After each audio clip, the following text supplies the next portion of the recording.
and some laudable frameworks, recommendation or call to action, and then we conclude.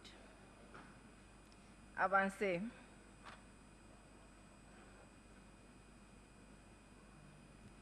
So at the end of the presentation, we expect that participants will have knowledge and appreciate the overview and relevance of the Sustainable Development Goal 5, gender tax policy, and how tax policy and fiscal responsibility affect gender equality and women's economic sovereignty.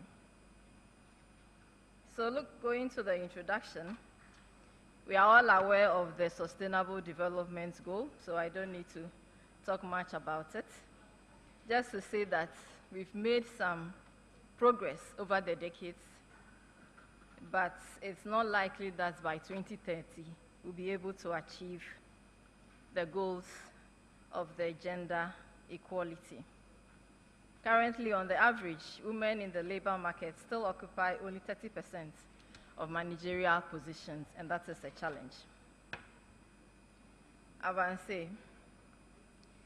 If you look at your screen, it appears that according to the UN Women, as of 2023, we have 300 years to end child marriage.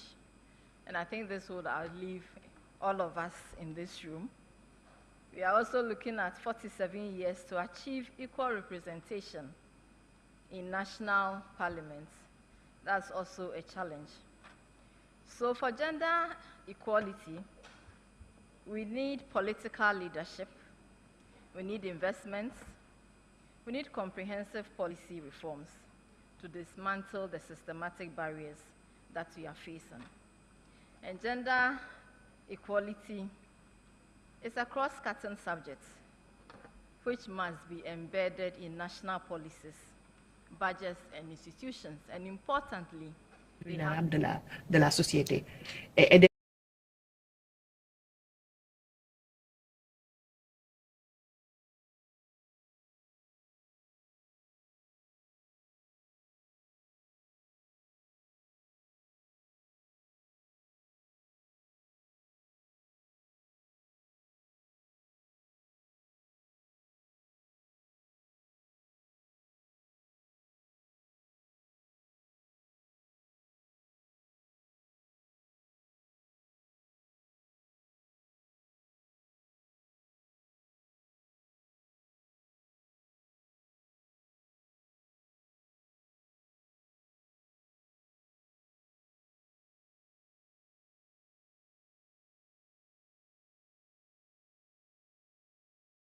and boys. Achieving the equality requires empowerment of women and the transformation of the power structures that we have in the system, our social norms and institutional practices. And I believe that we as women, supported by our men, we can address the unconscious and implicit biases that constitute an unintended and often an invisible barrier to equal opportunities. Why am I saying this? The men who don't want us to progress and be like them, we train them in our homes, don't we? They are our sons. We give them socialization in the house. So if we are able to start from the units and train our boys and our girls well, we shouldn't be having gender inequality in the system. So this is a challenge to all of us. We need to take it up and ensure that we train our sons very well to respect and appreciate women. Now let's move on to the avancez, s'il vous plaît. Avancez. Yeah, c'est bon. So raising adequate revenue in a fair manner through taxation is a critical component of fiscal planning and public financial management. Taxation, as we all know, it has the power to redistribute resources from those who have more to those who have less, and influence behavior through direct and indirect incentives. including those related to the labor market participation, consumption choices, savings, and investments. Avancez.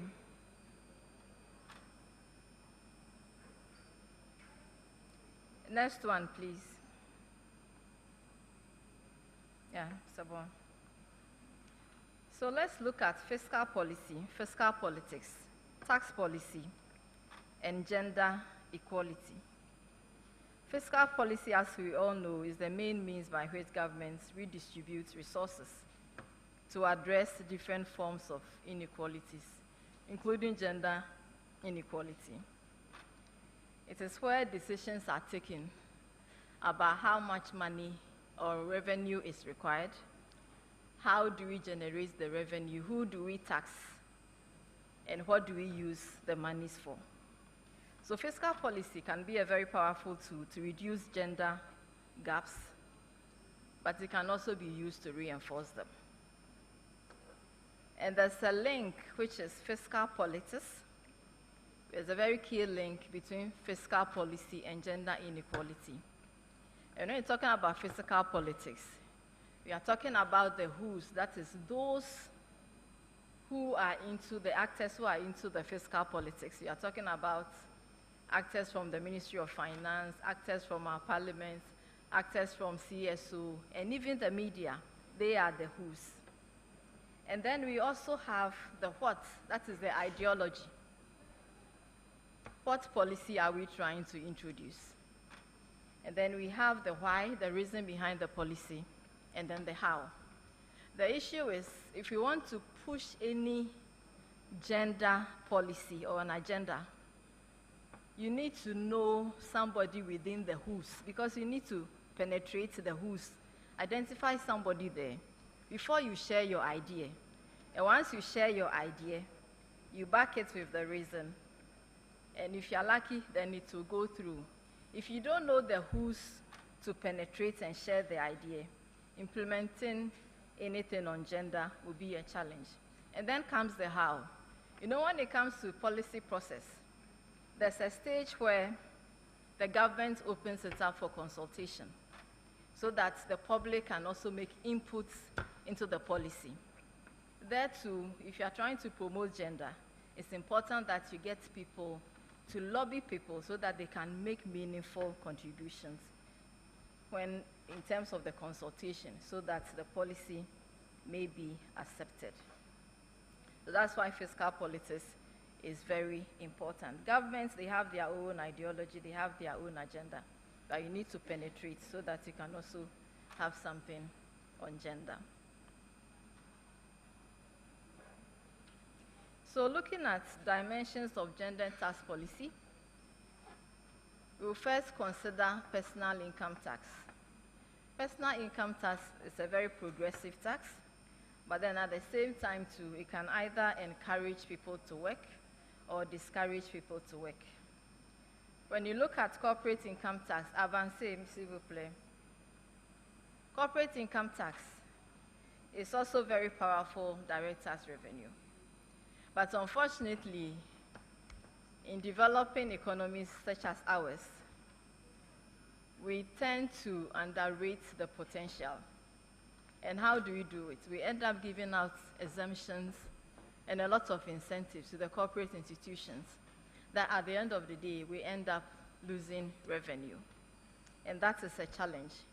Revenue that could have been used to, as it were, provide public services for the poor and the needy in society, such as women. And we also agree with me that when it comes to corporate taxes and even companies, there are few women who own companies. The women often, they are in small-scale enterprises. So even if you grant incentive or exemptions to the companies, the women, they don't have opportunity to enjoy. So that's another inequality that is being perpetrated. And then in our parts of the world, governments, they are moving from direct taxes to indirect taxes. And we all know that indirect taxes, they are regressive, and especially VAT. VAT disproportionately affects the poor, and especially the women in the informal sector, because it is a consumption tax. So although I know the IMF is always pushing for indirect taxes for VAT, but then if we want to push the gender issue, then we may have to reconsider and shift from indirect taxes to direct taxes to push for gender equality. There's also this issue about the unpaid care burden. If you meet somebody, you ask the person, so what do? The person will say, I'm a housewife. And then you think that the person does not work. But I tell you, working in the house is more than working in the office, at least from my own experience. When I'm in the house, I work more than when I am in the office. So there's a need for the government to find a way to compensate people for this unpaid care work. Now, the informal sector disproportion. We have a lot of our women in the informal sector. In Ghana, we have about 70% of the workforce in the informal sector being women.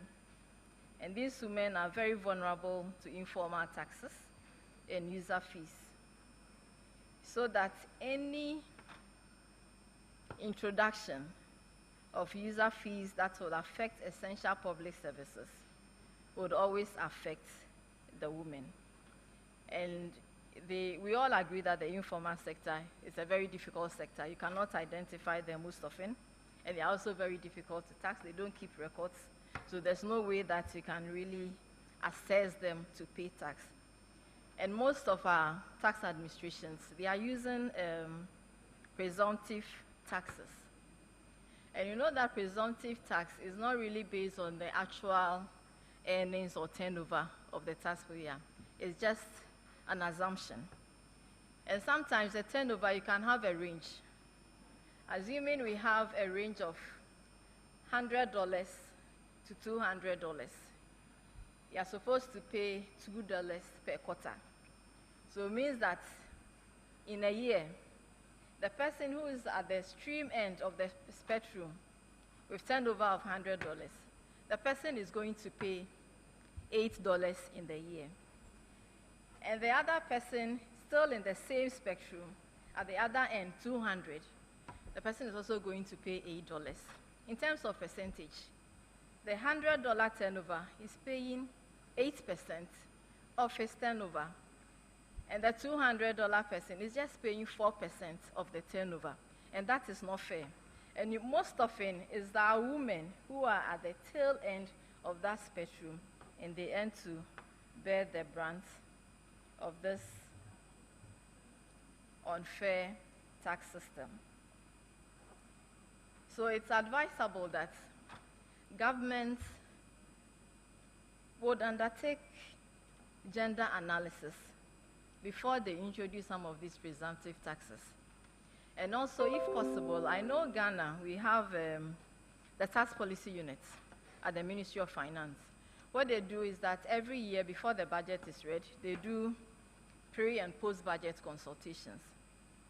They engage taxpayers to discuss their challenges and their expectations so that they can get a feel of what is happening on the ground. I think that if we can extend this to the informal sector and engage our mothers in the informal sector, maybe we'll be able to understand them better and appreciate what they are going through. Because apart from the taxes that they are being paid, the presumptive taxes, that is not fair, they also pay local government taxes, the user fees and all that. So it's important that we address this. Talking about gender, s'il vous plaît, I think you have gone far ahead. Can we go back one slide? Yeah, merci. So talking about the gender dimension tax policy, our tax laws, sometimes they have explicit biases as well as implicit biases. The explicit biases are when the policy treats men and women differently, and the implicit relates to discrimination. So just to give you an example, if you have different tax rates like Kenya some time ago used to add the income of a married woman to that of the husband and tax in the name of the man. And you know, when you aggregate incomes, you end up in a higher tax bracket, and therefore you end up paying more. And that is a disincentive to the woman. And then also in Burkina Faso, I don't know whether this is still being practiced. In terms of tax credits, women were allowed to claim tax deductions if only they can prove that their husbands have not taken that deduction before they'll be granted those deductions. And looking at the implicit biases, we have what we call household taxation. That is when you pull the incomes together and you tax, and that is a disincentive to the woman. And we have individual taxation. So the individual taxation is better. You pay what you need to pay based on your earnings. And VAT, again, is a VAT on consumption. So if you consume the product, then it means that you have to pay. And the poor, they don't have any option. The price is the same. They don't have a different price for the poor person. They don't have a different price for somebody who has money. So we all go to the same market. Somebody has enough money, somebody does not, and they buy the same product, and that is not fair. Avance. So in harmonizing gender equality with fiscal responsibility, it's advised that governments, they'll switch from household-based taxation to individual-based taxation so that they can reduce the tax burden on second earners and encourage women to take up formal work. There's also the need to utilize gender-responsive budgeting to analyze the impact of every tax policy that we want to introduce so that we'll be able to know how it's going to affect our women. We also need to provide targeted incentives for women-led businesses to support them, to support the economic transformation and also formalization where possible. Progressive tax system should be strengthened so that we can reduce the inequalities. And then we also need to remove gendered penalties in our tax laws, especially VAT on essential goods, such as menstrual hygiene products, which introduces a burden on women. Avancez. Merci, avancez s'il vous plaît. Yeah, merci. So, locally manufactured sanitary pads are exempted from taxes in Nigeria, United Kingdom, Kenya, Rwanda, Canada, India, and South Africa. Ghana exempts raw materials used in the production of locally manufactured sanitary pads from VAT. Tanzania in 2018 exempted taxes on sanitary pads, but reversed it in 2019 based on the research. They did a market survey and realized that the prices were still the same. Nothing had changed. The producers or manufacturers, they had kept the exemptions onto themselves, so they had to quickly reverse it. There are also countries that provide free sanitary pads to girls in public schools. You can talk about Cote d'Ivoire in our region, Ghana, Guinea-Conakry, Liberia, Nigeria, Sierra Leone, and Togo.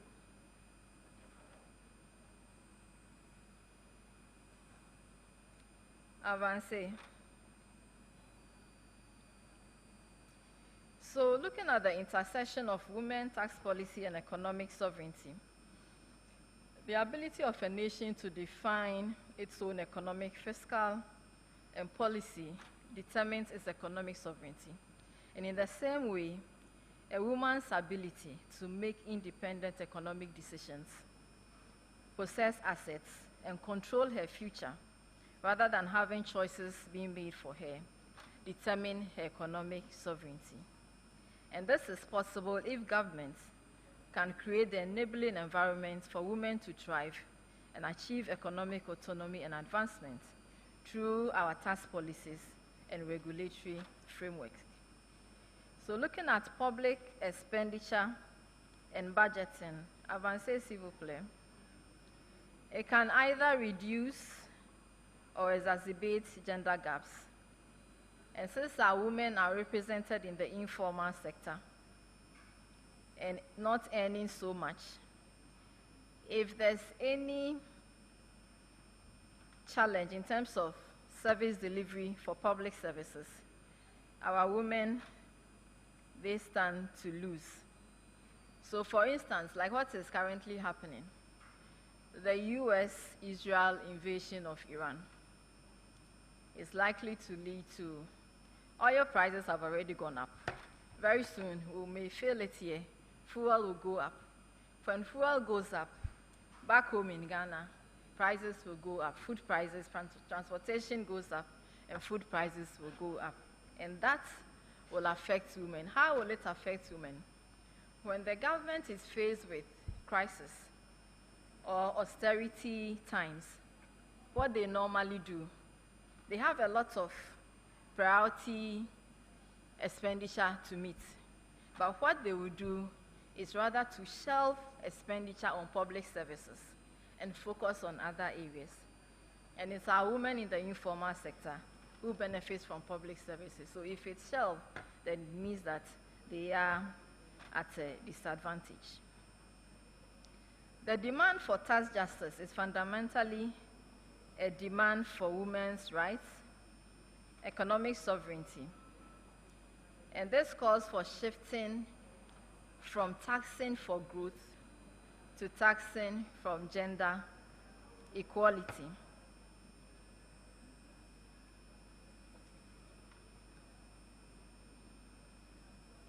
And to promote economic sovereignty through tax policy, governments must focus on collecting sex disaggregated data so that we can understand the impact of the tax policies that we want to introduce to ensure that it's transparent and appropriate for gender responsive interventions.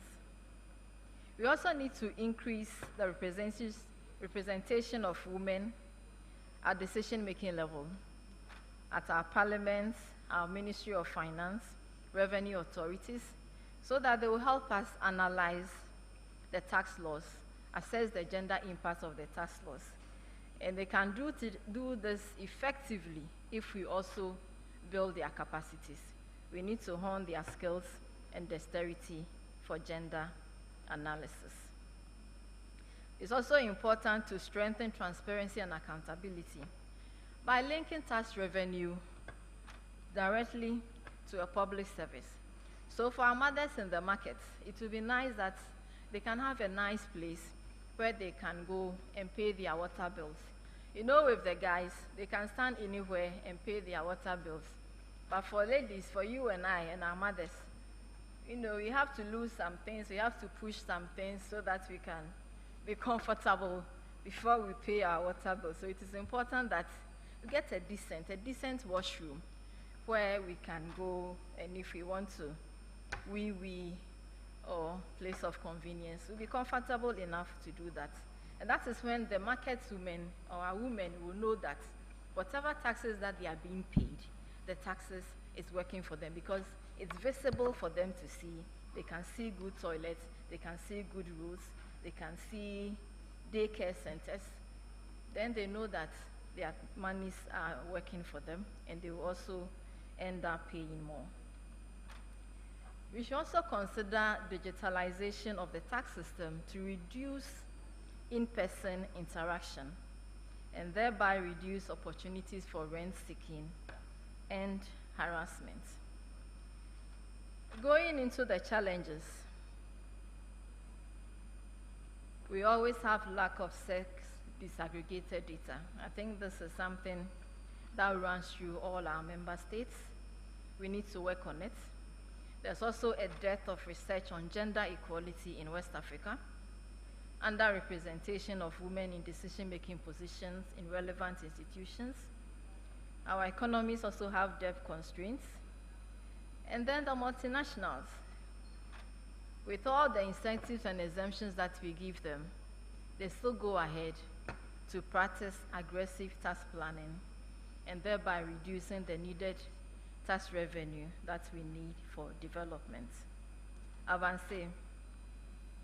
So let's look at some success stories. In Uganda, the Women Caucus in Parliament, when there's an issue on taxation, they reckon that they don't have the capacity. So they normally rely on civil society organizations and professionals for technical inputs to inform the debates on the floor. And I think that this is something that the Society of Women in Taxation, we can also take it up. Let's support our female parliamentarians or senators in the area of taxation. And one other thing that I also find interesting, and as I indicated earlier, since 1995, it has been gender equality, gender equality. Some of the men, they are tired.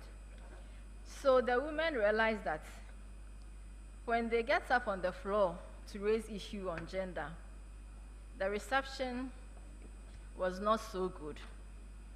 So what they did was they identified some male champions who were sensitive to gender issues and co-opted them so that whenever they wanted to table anything on gender on the floor, they wrote it through their male champions.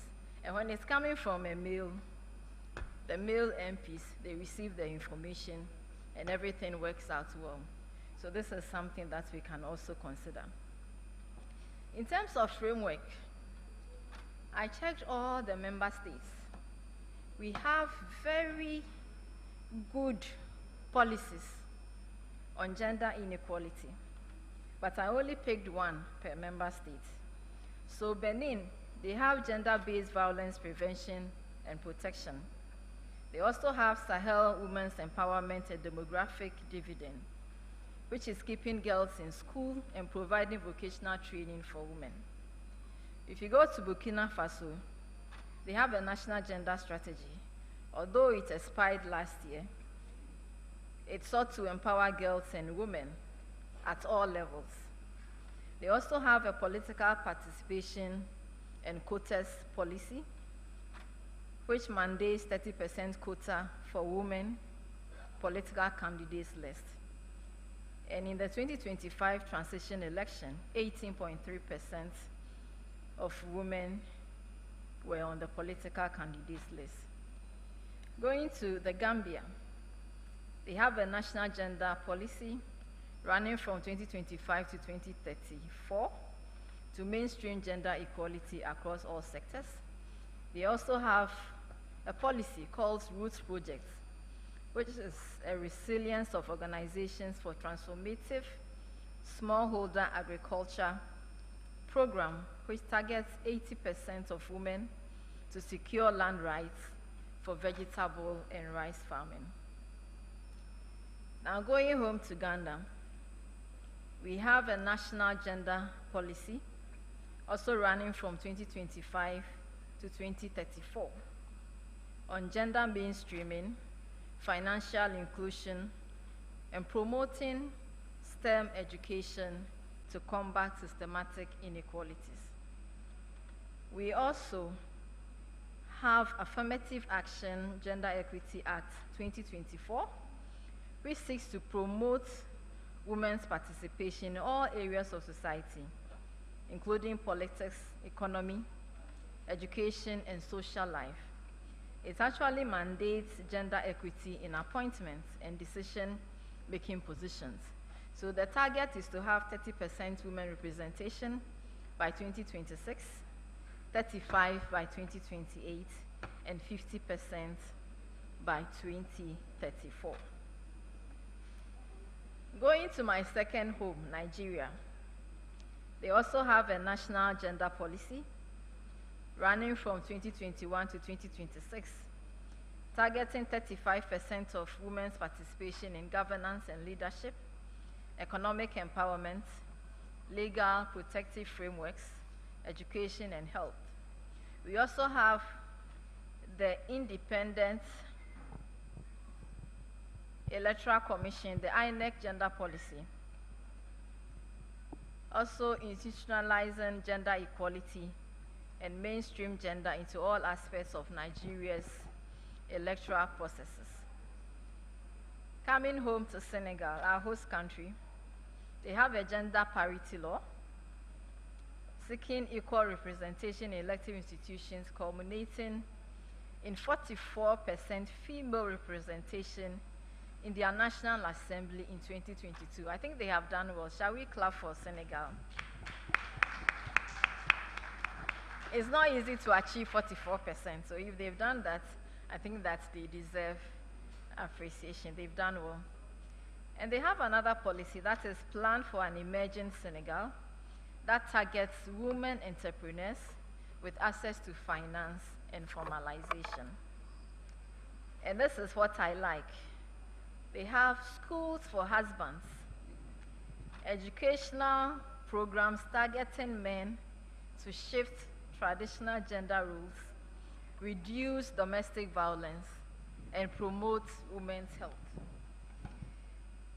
I hope the men are attending the schools. Now moving to Togo. They have gender equality law to strengthen protections against gender-based violence and revise the family code to equalize rights regarding divorce and remarriage. They also have land and succession rights, guarantee equal rights for men and women who own and manage land. The next slide, I have a list of development partners, institutions advocating for gender equality in the region. I'm not going to go through them. Avancez, s'il vous plaît. I'm not going to go through them, but then you can go through later when you have the slide. And I believe that if you approach any of these organizations, that you want to partner with them in the area of gender inequality, I'm sure that they will be receptive to your request. Now to recommendations and call to action. Avancez. For Society of Women in Taxation, for all of us, for WAUTI, for tax institutes, it's recommended that we engage and sensitize parliamentarians and senators on taxation to enrich related debates. We also recommend that we increase gender-targeted taxpayer awareness campaigns. This is something that we have been doing already.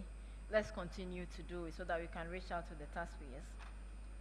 It's also being recommended that we encourage the formation of women's network in tax and customs administration to strengthen the position of women in the organization so that they can make tax policies gender sensitive.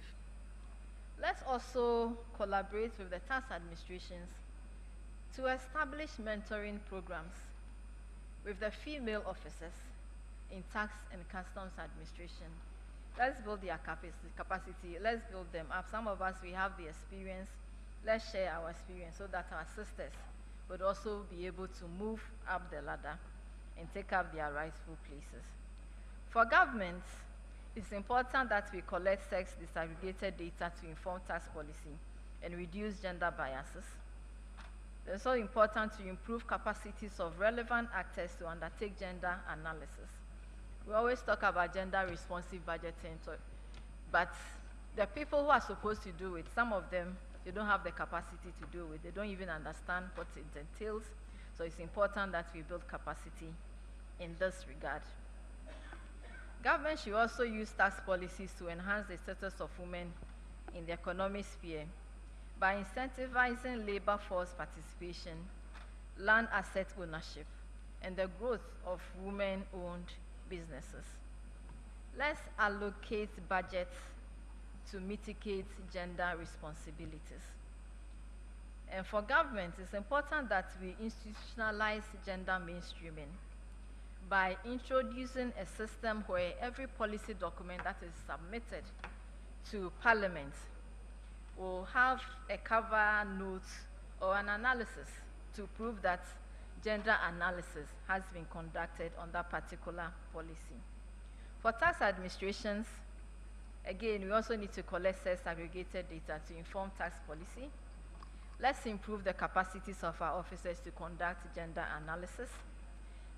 And then introduce tax reliefs for women in the informal sector. I know the question and the argument is that they need to file returns.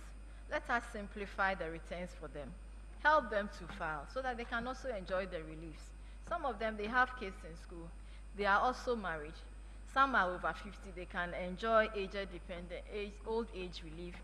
Some are taking care of their aunties or uncles who are aged. They can also enjoy the reliefs as well. So please, let's also think about that and devise tax reliefs for women in the informal sector, even under the presumptive tax regime.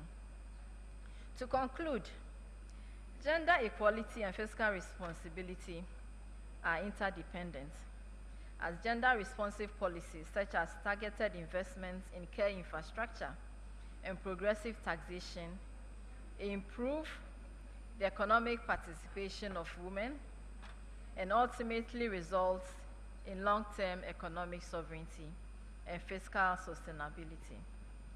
Integrating gender analysis into budget, tax, and expenditure decisions reduces gender-based inequalities and promotes socio-economic development.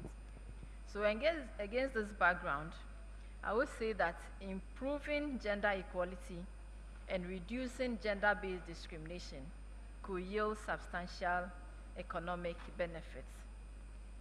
To end, let me quote the late Kofi Annan, former UN Secretary General, and he said, "Gender equality is more than a goal in itself.